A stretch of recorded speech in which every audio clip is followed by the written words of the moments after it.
This PetX Talk is brought to you by Pet World Media Group, your partner in all things pet media.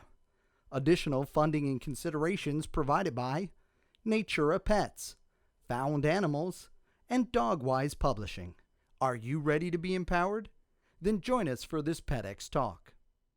Hi, my name is Terri Steuben. I'm an animal communicator.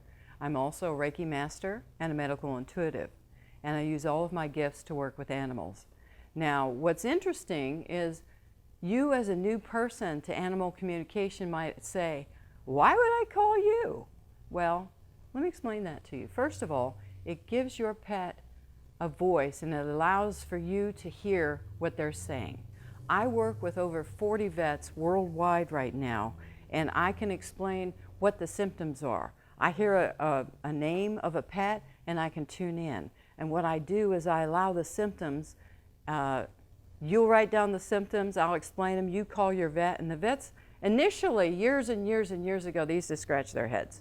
They're like, what? She told you what? So there are lots of types of animal communicators. And what I want you to do is make sure you do a little checking, because just like any line of business, there's some good and there's some not so good. So if you feel good when you see their website or if you talk to them on the phone and that feels good to you, then you go with it. If you feel a little funny, I always say I pay attention to my senses, because that's what I work with the animals. I'll hear things, I'll feel things, I'll taste things, smell things. Tasting things is not too good sometimes. But what you want to do is when you feel something as you walk into a place or talk to somebody, if it doesn't feel good, it's not going to feel good to your pet. Keep in mind, your pets feel your energy 3 times as much as yours. So if you're not feeling good, they certainly aren't going to feel good in there. Now, it would be also good to ask them if there's a certain thing they like to eat. Do they like their food, or are they just eating it because it's there?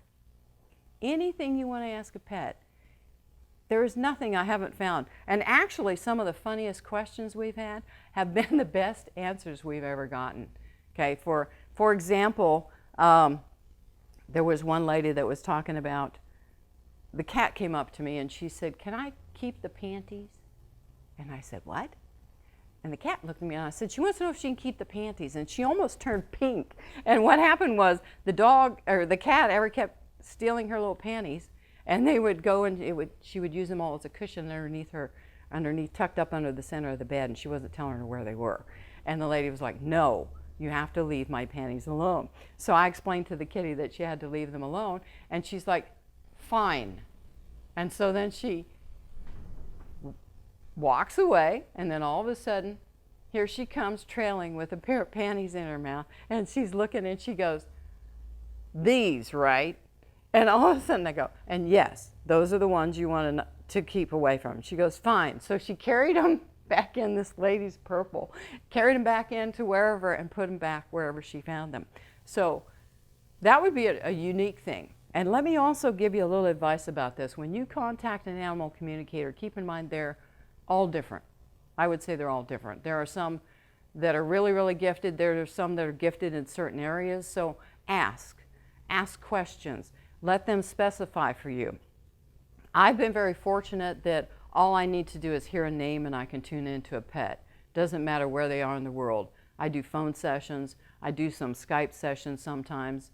It glitches a bit. I do some home visits if you're in Southern California, depending upon where you're at. But the thing that's important too is, you know, do they do deceased animals? Do they do they work with aggressive pets? Do you have an aggressive pet that might need something explained to them? One time we got a dog to quit barking because we bribed him with a red collar. And the lady said, I'm not buying that dog a red collar. And I said, he'll quit. He said he'd quit if he got a red collar. And she was of the nature, he couldn't see any color, wasn't going to do anything. And I'm like, he said he'd do it. And so she emails me 2 weeks later. She's just really upset. And she goes, he's still barking. And I texted back, did you get him a collar? The red one. No, I'm not going to do that. I said, I'll buy him one. She goes, fine, I'll go buy him one.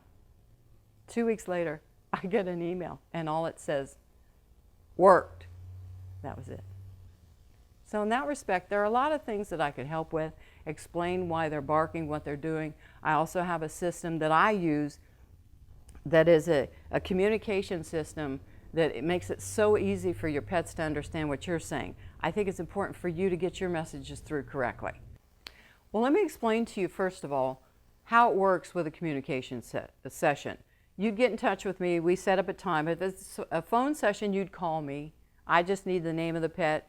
You can ask a question and sometimes they just start talking, okay? Now with other communicators it might be different. What I've heard is that some will have you send pictures and send the questions. They'll ask them off the phone and then they'll respond and email them back to you. Now everybody's different with this, so that's why I say check and see. Another session with me, like a home session with me, I would also say this. I've had some people say, you know, I had an anticipation of what was happening, what would happen when you came to visit, and it was totally different. And it makes me pause, but then they all go, it was really good. It was better than I could have ever imagined, because a lot of times the animals just start talking. They know what questions you have on your paper. They start talking. If they have a complaint about something like a litter pan being too small or in the wrong place, they just bring it up. So I would check with that. Check the system they do. Ask them a lot of questions. Be totally fine with asking questions. And I would always say, give it a shot. It can't hurt. When I first started doing this years ago, what happened was people didn't call me until it was almost too late. And that's very unfortunate. These days though, people are really, they're calling, they want to know, they want to tell the vet, they're using lots of care, they're using acupuncture, they're using vets along with chiropractic. So all of us work together to help the animals heal, because the goal here is to make sure that the pets live the longest, best quality life that they can. Well, I hope I've helped solve some problems for you today as far as an initial contact with an animal communicator. I would recommend, I hope I've answered some questions of what a possible session might be like. Keep in mind there might be something different, and that's okay. But I think the thing that's important is to remember it's what's important for the pet, and maybe the pet has something that they want to say to you. And sometimes it's maybe just they want to say that they love you, but wouldn't that be nice to hear in the pitch of their voice, them saying that? So if you have an opportunity and you haven't tried it yet, give it a shot. It certainly can't hurt.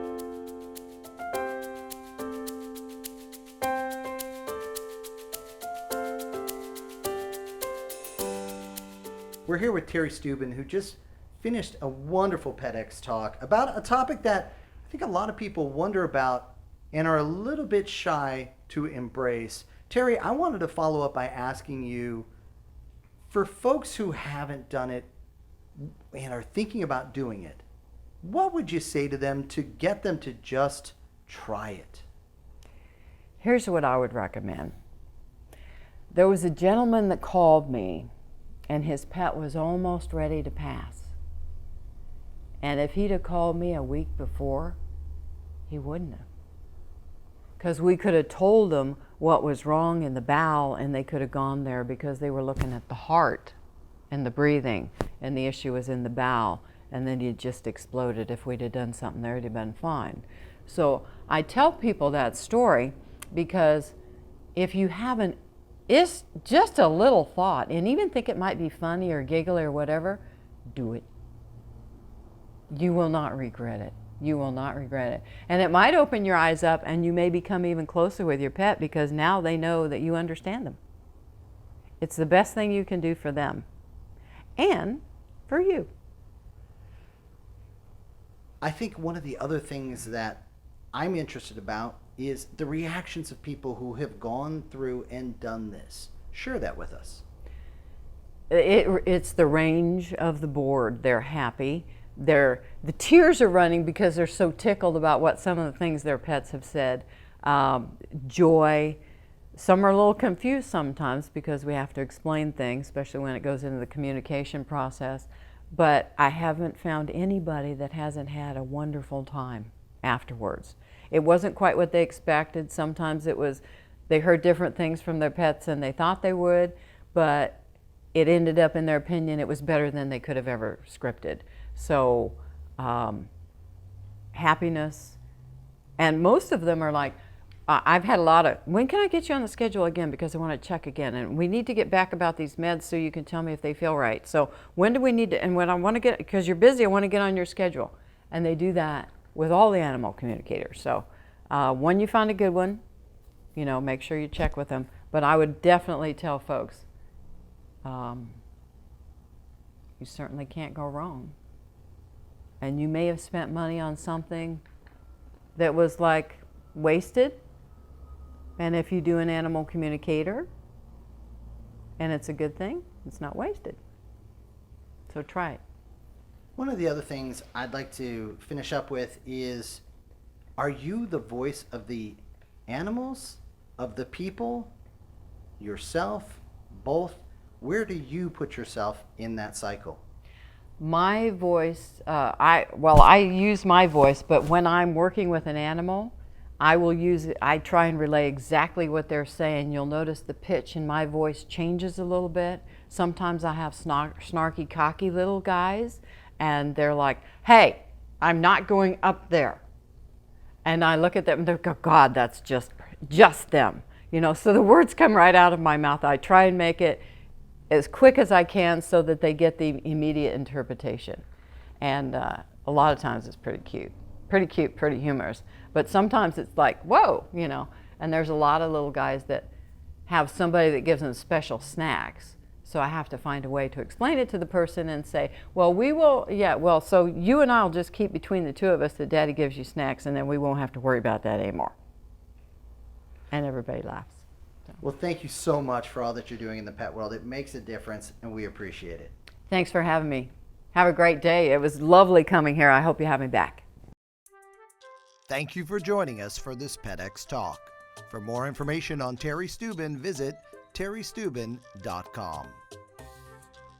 Funding for PetX Talks is provided by Pet World Media Group, your partner in all things pet media.